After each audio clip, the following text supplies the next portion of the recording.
متابعين الكرام، يسعد أوقاتكم بكل خير. وحنحضر مع بعض في هذه الحلقة إن شاء الله السينابون بحشوة رائعة جدا وبصوص لذيذ لذيذ إلى أبعد حد. حنشوف مع بعض المكونات اللي حنحتاجها وطريقة التحضير. لتحضير عجين السينابون عندنا هنا 3 أكواب من الدقيق الأبيض بالكوب المعياري، سعة الكوب 250 ملي. عندنا هنا ملعقتين كبيرة من السكر، ملعقة إلا ربع خميرة فورية، 3 ملاعق كبيرة حليب باودر، ملعقتين كبيرة من الزيت، ورشة ملح أو نصف ملعقة صغيرة من الملح. حنجيب وعاء بهذا الشكل ونضيف عليه ملعقتي السكر وكمان الخميرة الفورية. حنضيف عليهم القليل من الماء لتذويب الخميرة مع السكر.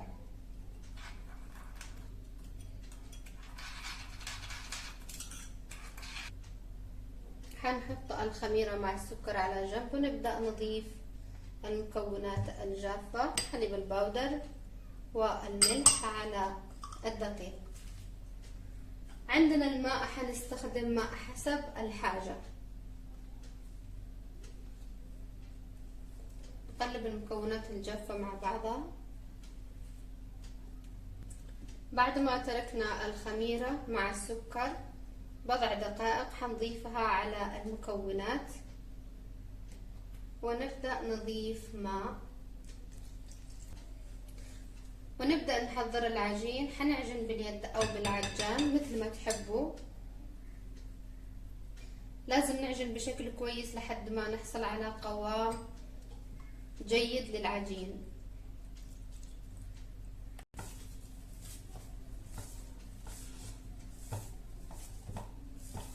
في هذه الأثناء حنضيف الزيت على العجين بهذا الشكل.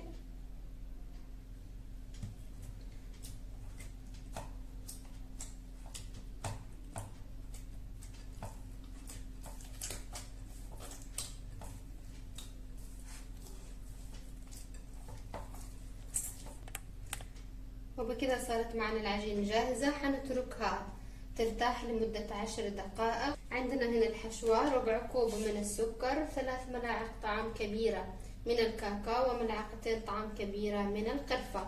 هذه هي المكونات اللي حنحشي فيها السنابون، وحنتابع الخطوات مع بعض. وهذه عندنا العجين بعد ما ارتاحت لمدة 10 دقائق حنقسمها إلى 3 أو 4 أقسام ونمدها مع بعض. وقطعناهم إلى 3 قطع بهذا الشكل وحنبدأ نمدهم.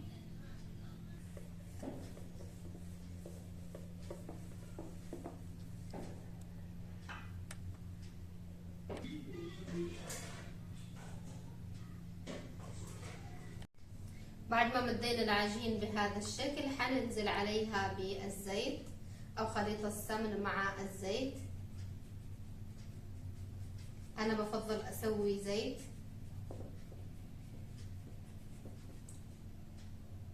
وبكده بعد ما انتهينا من تمليس العجين بالزيت، طبعا يكون كمية الزيت يعني كثيفة نوعا ما، ونبدأ بهذا الشكل نرش عليها القرفة المطحونة رشة خفيفة بالمصفى علشان ما تتكتل معنا. لو رشيناها باليد رشة عادي ممكن تتكتل معانا، ومكان يكون فيه قرفة ومكان آخر ما توصلوا القرفة. نبدأ ننزل بالمصفى بالكاكاو برضو بنفس الطريقة، لأن الكاكاو شوي ثقيل يحتاج كده تحريك بملعقة بهذا الشكل. وبعد كده نرش السكر. أنا هنا استخدمت سكر حبيبات السكر العادي، لو متوفر معاكم سكر بودرة ممكن تستخدموه.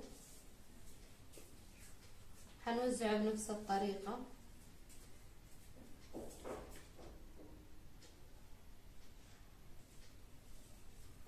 ونبدأ نقطع العجين بشكل طولي ونبدأ نلفهم على شكل رولز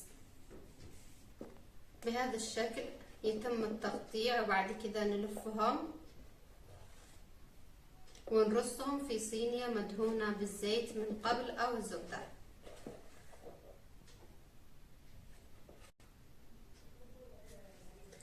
حنلفهم بهذا الشكل مثل ما تكلمنا على شكل رولز، وبالحجم اللي احنا حابين نسويهم عليه. لو حابين يكونوا بهذا الحجم ممكن نسويهم قطعة واحدة أو شريحة واحدة من العجين. لو حابين يكونوا أكثر حنلف من جديد القطعة هذه مع قطعة أخرى ونكبر لحد ما نوصل للحجم المراد عمله. حنرصهم في صينية فرن مدهونة بالزيت أو الزبدة ومرشوش عليها القليل من الدقيق الأبيض. ومثل ما ذكرنا أعزائي المتابعين، لفينا قطع السينابون على شكل الرولز وحطيناهم في صحن أو صينية فرن مدهونة بالزيت مرشوش عليها القليل من الدقيق. بهذا الشكل رصيناهم وشغلنا الفرن يسخن، وحندخلهم على فرن ساخن لمدة 12 دقيقة تقريبا، أو حنشوف كم حتاخذ معنا من الوقت. وعلى بال ما يستوي معنا السينابون حنحضر هنا صوص السينابون مع بعض. حضرت هنا كوب من بودر الكريمة، كريمة شانتي طبعا أو أي نوع كريمة بتفضلوا استخدامها، مع نصف كوب من الحليب البارد. رفعت هذا المقدار من الكريمة على جنب وحاخذ منه حسب الحاجة. هنا عندنا علبة قشطة حنضيفها على الكريمة أيضا ونخلطهم مع بعض بالمضرب اليدوي أو ممكن بالمضرب الكهربائي. هضيف هنا ربع كوب من الحليب المكثف، طبعا الحليب المكثف المحلى.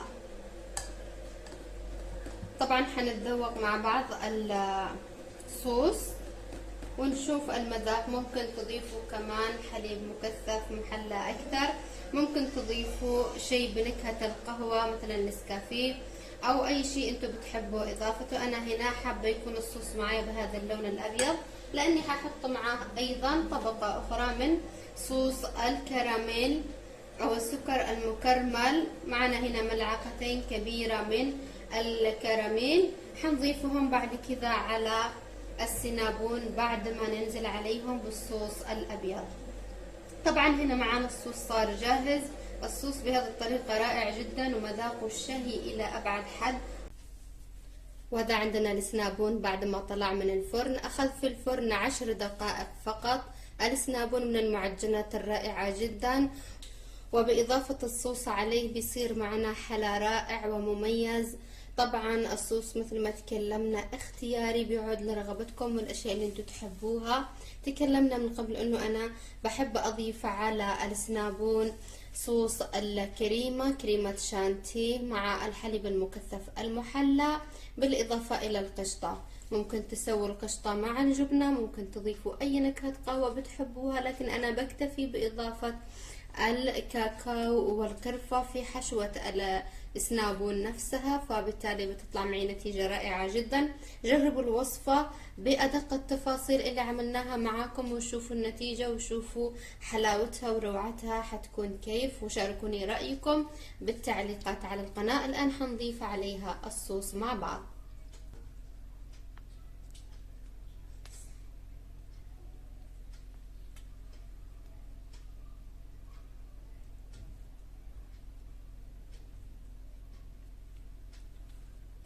وبعد ما أضفنا الصوص الأبيض أو صوص الكريمة حنضيف عليها صوص الكراميل.